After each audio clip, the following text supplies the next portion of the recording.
Estava livre de Portugal. Era a primeira grande virada na história do país.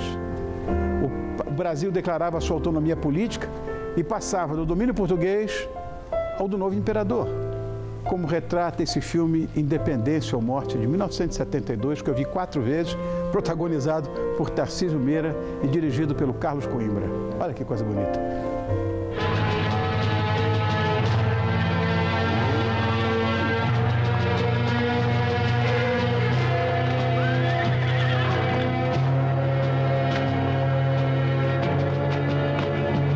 Da parte da princesa Dona Leopoldina e do senhor ministro José Bonifácio.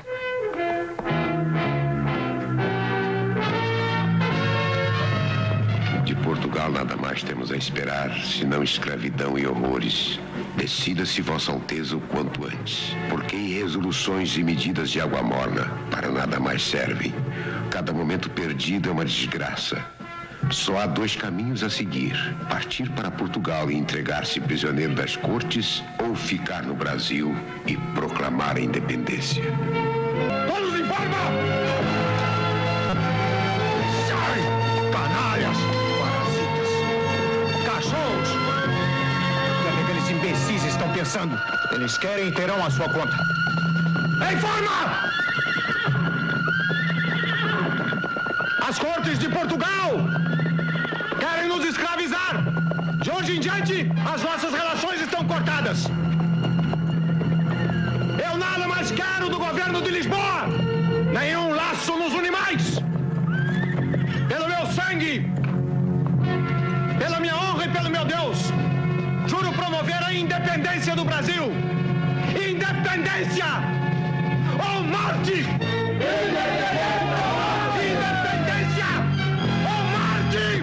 É lindo isso, né? E é em cima do quadro do Pedro Américo, né? Dizem que não foi nada disso, mas que é lindo é. Né? E a minha próxima convidada é psicóloga, especialista na área de complexos culturais, como base de patologias sociais, em especial preconceito e corrupção. E ela não poderia estar aqui em um momento mais pertinente do que nós vivemos agora, que a população está carente de heróis, não tem ninguém. E inconformada com a corrupção, ela manifesta suas revoltas de todas as formas que seja possível, pedindo que os grandes corruptos sejam condenados e que a corrupção seja extinta. E em meio aos gritos de revolta, as pequenas corrupções do dia a dia se camuflam, os privilégios se disfarçam de direitos e o famoso jeitinho brasileiro cria uma base sólida para a manutenção de um sistema, esse sim, corrupto. Então, a campanha Pequenas Corrupções, Diga Não, tem como objetivo principal conscientizar os cidadãos para a necessidade de combater atitudes que costumam ser culturalmente aceitas. Sim, é um problema cultural, e ter a gravidade ignorada, como falsificar a carteirinha de estudante, roubar a TV a cabo fazendo gato, comprar produtos piratas, furar fila, não é? Bom, e para falar sobre essas pequenas corrupções do cotidiano, eu tenho o prazer de receber a psicóloga Denise Ramos. Oi, Denise, obrigado por ter vindo. Como vai você? Eu que agradeço o convite. Obrigado, amor. Uma honra estar aqui. Ah, não, no minha. seu programa. Minha, pelo amor de Deus, você está na sua casa, pode ter Ótimo, certeza. um pouquinho rouca. Ah, esse é assim mesmo. Esse é um filme que eu conheci muitas vezes. É, na hora que tem que falar, não é? tá rouca, né? É. Mas muito obrigada, porque Obrigado, essa campanha Denise. é fundamental. Também na hora acho. de a gente mudar o Brasil, Eu né? também acho. Um problema cultural, vamos mudar a cultura. Porque, infelizmente, essas pequenas corrupções de que eu falei agora, apresentando você, do cotidiano, são intrínsecas à história do nosso país, né? A cultura, ou seja, muitas vezes são praticadas, mas a gente não percebe. Exatamente. Você vai me dizer quais são as corrupções mais cometidas? Vai. Todos nós sabemos, né? Quem já não foi tentado, pelo menos, a subornar um guarda, quando pega uma multa, vai receber uma multa. Muitas vezes nós somos também sujeitos a receber uma proposta de suborno. Então, isso está permeando a cultura desde a infância até o fim dos nossos dias. Isso faz parte da cultura brasileira e tem que ser mudado. Claro. Agora, a história começa, é importante o dia de hoje, né? Porque começa com a história do Brasil. O Brasil começou torto. A minha pesquisa, que já faz 10 anos, não havia tanto escândalo como tem hoje, mostra que a história... Eu peguei o Brasil como um paciente. O Brasil está doente, essa é a grande verdade. Concordo. E qual é a doença? A doença chama-se corrupção. Como psicanalista, eu fui ver, então, qual a origem da doença. Né? Qual é o evento traumático que deu essa confusão toda. E você vai ver que a história do Brasil é traumática. Nosso nascimento já começou torto. Os portugueses nunca vieram para o Brasil para construir uma nação. Pelo contrário, para saquear. Para saquear.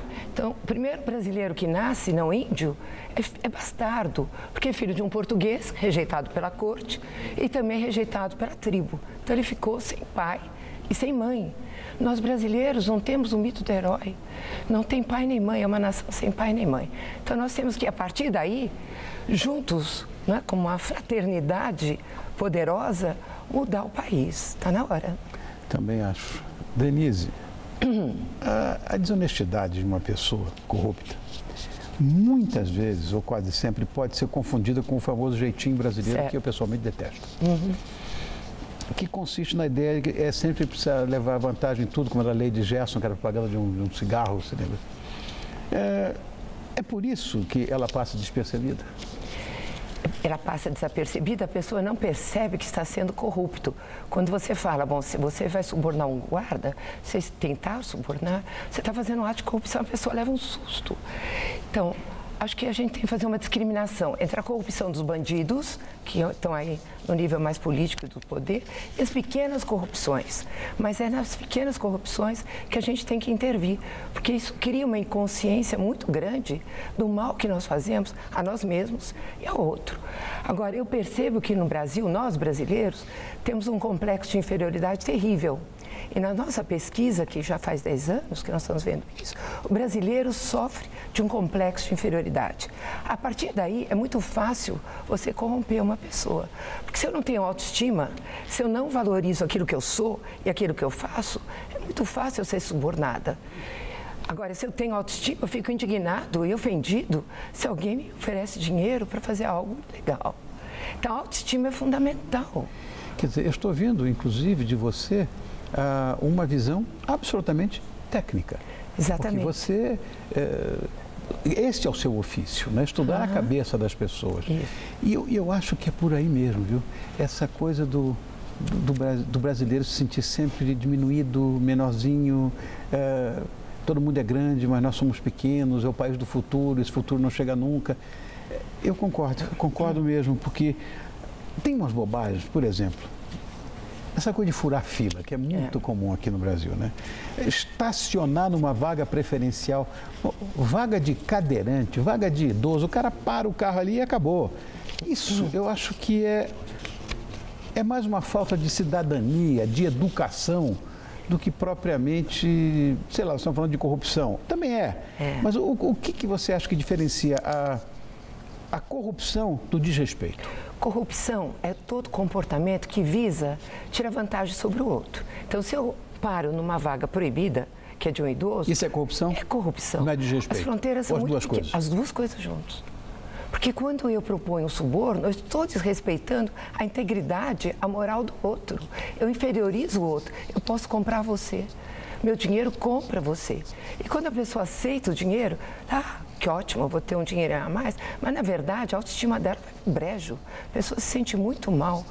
Então essa coisa de tirar vantagem, na verdade é uma enorme desvantagem para a integridade emocional, psicológica das pessoas.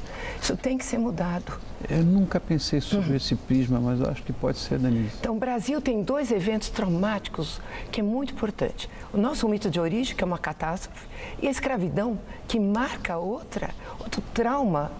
E você veja, a nossa população afrodescendente é que está pior em todos os níveis. Então, nós não resolvemos ainda o trauma da escravidão, que passa de geração a geração. As pesquisas na PUC mostram claramente isso. Então, é fácil você corromper. Nós estamos falando de PUC, vamos falar de educação. A educação, eu acho que vem de casa.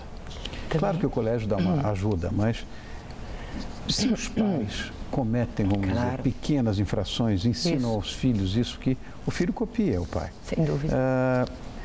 Mesmo que involuntariamente, né? Eles estão fazendo aquilo sem, até pensando que estão passando desapercebidos. Mas Através desse mau exemplo, eu acho que a gente pode estar criando de novo mais uma coisa que você falou que passa de geração em geração. Bom, eu acho que isso é a tentativa da solução fácil. Isso acabou se transformando num hábito para nós também. Mas você veja onde levou o fácil. Levou a uma catástrofe. Nós estamos vivendo uma catástrofe. Né? O Brasil está sem identidade. Eu li uma reportagem enorme no New York Times falando que os brasileiros perderam a identidade. Eu li. Você leu? Li. Foi triste de ler isso. Eu li. Né?